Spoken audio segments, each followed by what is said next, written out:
Diabetes में treatment तो हो ही गया है, अब क्या बचा है? ट्रीटमेंट के बाद बचा क्या है? कॉम्प्लिकेशन।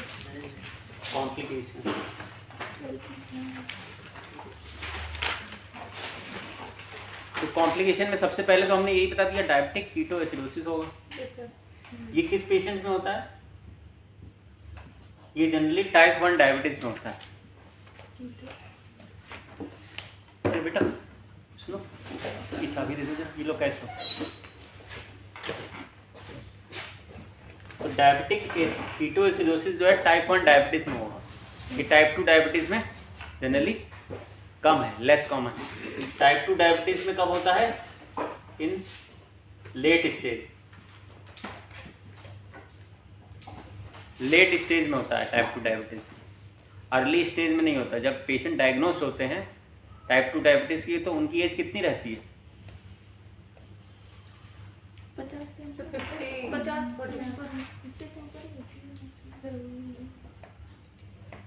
एक्चुअली में आजकल डायबिटीज़ ना बहुत वैरायटी ऑफ डायबिटीज़ भी हो गया है। टाइप 1 और टाइप 2 डायबिटीज़ के अलावा बहुत सारे बीच में इन बिटवीन डायबिटीज़ आ गए। सर कितने पेशेंट को सर प्रेगनेंसी के टाइम पे डायबिटीज़? ये लड़की कहाँ चली गई थी?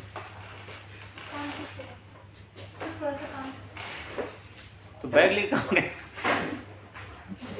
बैग लेके काम करने जाती है, ऐसा कौन सा काम है भाई? अच्छा देखो, टाइप 1 और टाइप 2 के बीच में आजकल MODY आ गया है। MODY कौन है? MODI है वो। तो इसको क्या बोलेंगे? इसको भी मोदी बोला जाता है। तो इसका पूरा नाम क्या है मोदी का? मैच्योरिटी ऑनसेट डायबिटीज इन यंग, ये लिख लो। तो अभी दो स्पेक्ट्रम थे। एक स्पेक्ट्रम था जो 20 साल के अंदर जिनको डायबिटीज होता था, मैच्योरिटी ऑनसेट डायबिटीज इन यंग। तो ये जो मोदी है, इसके अलावा एक लाडा आ गया है। ये सब तुम लोगों को बहुत हाई फाई चीज बता रहे हैं, ये अच्छे डीएम को भी नहीं बता रहे थे, MD डीएम को। लाडा का मतलब क्या है? Latent autoimmune diabetes in adult. ये सब कुछ नॉमेनक्लेचर बन गए हैं नए नए, जो जैसे जैसे डिस्कवरी हो रही है वैसे वैसे नए नए। Latent autoimmune diabetes in adult, autoimmune latent autoimmune diabetes in adult. तो ये जो नए क्लासिफिकेशन बन रहे हैं वो इसलिए बन रहे हैं कि जो दो स्पेक्ट्रम हम लोग के थे, एक तो पहले 20 साल के अंदर जो इंसुलिन की कमी से हो रहा था, और दूसरा जिनको इंसुलिन रेजिस्टेंस था वो 30, 40, 50 साल में हो रहा था। तो इन बिटवीन भी कुछ पेशेंट्स आ रहे थे, तो उनको इस तरह से क्लासीफाइड कर दिया गया। इसके डिटेल में मत जाना, लेकिन ये रहता है। तो टाइप 1 डायबिटीज का कॉम्प्लिकेशन है डायबिटिक कीटोएसिडोसिस। अब इसके डिटेल में जाएंगे तो बहुत बड़ा चैप्टर है ये, डायबिटिक कीटोएसिडोसिस। पेशेंट ऐसे भी सर मेरे नोन में थे, प्रेगनेंसी के टाइम भी उनके सर दिखा कि डायबिटीज है, बट फिर आफ्टर डिलीवरी सर वो नॉर्मल हो जाते हैं। उसको बोलते हैं जेस्टेशनल डायबिटीज मेलाइटस, TDM। ठीक है,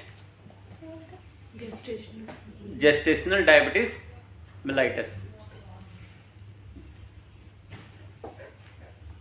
तो ये जो है डायबिटीज आजकल बहुत एडवांस लेवल पे और भी रिसर्च चल रही है डायबिटीज के ऊपर। तो एक ये डायबिटिक कीटोसिस कॉम्प्लिकेशन होता है। और क्या कॉम्प्लिकेशन हो सकते हैं? मेनली डायबिटीज के कॉम्प्लिकेशन डिवाइड होते हैं माइक्रोवेस्कुलर और मैक्रोवेस्कुलर कॉम्प्लिकेशन। ठीक है, तो इट्स डिवाइड इन माइक्रोवेस्कुलर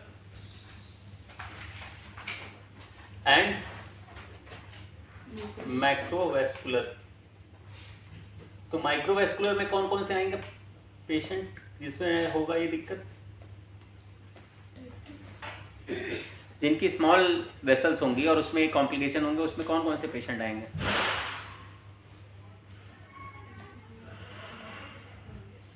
हमने बताया था ना, डायबिटिक रेटिनोपैथी, CVA, यही सब तो माइक्रोवेस्कुलर है, समझ गए? तो वो सब कॉम्प्लिकेशन ही तो हुए डायबिटीज के। किसी को CV हो जाए डायबिटीज की वजह से तो वो क्या हुआ? उसका एक कॉम्प्लिकेशन हुआ। किसी को CKD हो जाए डायबिटीज की वजह से तो वो क्या हुआ? उसका एक कॉम्प्लिकेशन हुआ। अब ऐसे तरह माइक्रोवेस्कुलर कॉम्प्लिकेशन कौन से होंगे? जो बड़ी वेसल्स में होंगे वो कौन से होते हैं?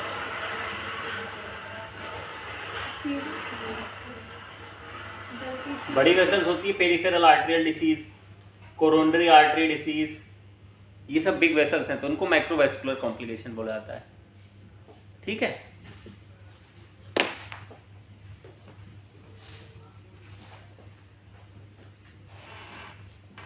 ये आपके कॉम्प्लिकेशन हो गए। और कोई कॉम्प्लिकेशन बचा है?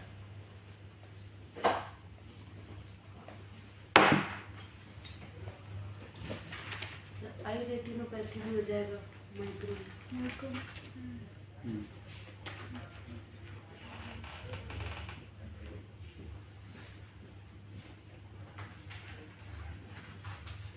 रेटिनोपैथी, नेफ्रोपैथी और न्यूरोपैथी। न्यूरोपैथी का हमने बताया था ना, टिंगलिंग और नमनेस अगर किसी पेशेंट को हो तो उसका शुगर जरूर करा लेना। तो न्यूरोपैथी भी होती है, और न्यूरोपैथी जो होती है ये भी एक माइक्रोवेस्कुलर कॉम्प्लिकेशन है। ठीक है,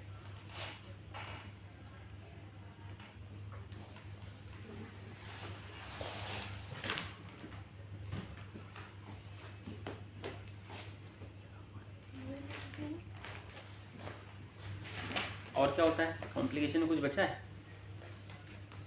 diabetic can affect any part of the body, कोई भी पार्ट पे इसका इफेक्ट हो सकता है। डर्मोपैथी भी होती है, डायबिटीज डर्मोपैथी। स्किन चेंजेस आते हैं डायबिटीज के अंदर, सर फुट में आ जाता है, फुट अल्सर्स हो जाते हैं, डायबिटिक फुट बोलते हैं जिसे, है ना, तो वो भी एक कॉम्प्लिकेशन है इसका। और क्या होता है डायबिटीज की वजह से? सर डायबिटिक फुट माइक्रो में ही जाएगा। माइक्रो मैक्रो दोनों में जा सकता है। अगर वेसल की वजह से दिक्कत हुई, गैंग्रीन हो जाता है, तो उसको बोलेंगे माइक्रोवेस्कुलर। और अगर उसको माइक्रोवेस्कुलर वजह से न्यूरोपैथी हुई और उसको पता नहीं चल पा रहा है कि मुझे चोट लगी है, जैसे मान लो तुमको चोट लगी, किसी को पैर में चोट लगी, तो पता चलता है ना चोट लगी, तो कैसे पता चलता है? उसकी नर्व हमें बता देती है कि भाई यहाँ दिक्कत है। लेकिन डायबिटिक वालों से क्या होती है, न्यूरोपैथी हो जाती है, मतलब उनकी नर्व ढंग से काम नहीं करती हैं, तो उनको चोट भी लगती है तो पता नहीं चलता। जब डायबिटिक पेशेंट होते हैं उनको ये बोला जाता है कि आप अपना चेहरा डेली देखिए चाहे ना देखिए, लेकिन पैर जरूर देख लीजिए कि कोई चोट ना लगी हो, क्योंकि अगर चोट लग गई तो वो हील नहीं होते हैं अल्सर। अनहीलिंग अल्सर वो भी एक कॉम्प्लिकेशन है। Unhealing ulcer, gangrene, diabetic foot, diabetic dermopathy, ये सब इसके कॉम्प्लिकेशन होते हैं। तो डायबिटिक पेशेंट होते हैं उनका मतलब ऐसा कहा जाता है कि घाव जल्दी भरता नहीं है, वही तो बोल रहा है। अनहीलिंग अल्सर, अनहीलिंग मतलब जो हील ना हो रहे हो, और अल्सर मतलब जो घाव, वो होगा डायबिटिक पेशेंट्स में। ठीक है, तो इसके कॉम्प्लिकेशन बहुत ये होते हैं। कौन से दिक्कत वाले कॉम्प्लिकेशन हैं, ठीक नहीं होते जल्दी। डायबिटिक पेशेंट्स में जो डायबिटिक कीटोएसिडोसिस है, इसकी कुछ कैरेक्टरिस्टिक्स है और कुछ इसका डायग्नोस्टिक क्राइटेरिया होता है कि कब आप सस्पेक्ट करेंगे कि पेशेंट डायबिटिक। अच्छा, ये डायबिटिक कीटोसिस में जाता क्यों है, इसका क्या रीज़न है? इसके बारे में सोचा है कभी, क्यों चला जाता है डायबिटिक कीटोसिडोसिस? ये भी बहुत कॉम्प्लिकेटेड है। इंसुलिन की कमी होने से पेशेंट के अंदर डायबिटिक कीटोसिडोसिस हो जाती है। मेटाबॉलिज्म डिस्टर्बेंस होता है। बेसिकली ये पूरा का पूरा मेटाबॉलिज्म का खेल है। हम लोग के शरीर के अंदर जो हार्मोन्स हैं उनका बहुत वाइटल रोल रहता है हम लोग के उसमें डेवलपमेंट में और प्रॉपर फंक्शनिंग में। बोलते हैं जल्दी बाउंड हील नहीं होता है, पता नहीं चला कि पैर में बाउंड लगा है, फिर उसके बाद अगर देख लिया है कि हाँ चोट लग गई है, फिर अगर उसका मेडिकेशन कर दे तो फिर वो क्यों नहीं हील होता है? मतलब उसका रीज़न ये है कि जैसे वुंड हुआ, ठीक है, किसी को वुंड होने के बाद क्या होगा कि यहाँ पे हील करने के लिए क्या चाहिए? हील करने के लिए ब्लड सप्लाई चाहिए, गुड अमाउंट ऑफ ब्लड चाहिए। लेकिन डायबिटिक पेशेंट में क्या होगा कि वेसल्स जो हैं इसके आसपास की वो प्रॉपर इसको दे नहीं पाएंगी ब्लड, क्योंकि वेसल जब न्यूरोपैथी हो गई है तो वेसल में भी प्रॉब्लम हो गई। दूसरा रीज़न ये होता है कि ये जो ब्लड होता है इसमें गुड अमाउंट ऑफ ग्लूकोज होता है, और जो बैक्टीरिया होता है उनको ग्लूकोज मिठाई की तरह लगता है, खूब खाते हैं, तो बैक्टीरिया का ग्रोथ बहुत होता है उसमें, इसलिए हील नहीं हो पाता है। समझ गए?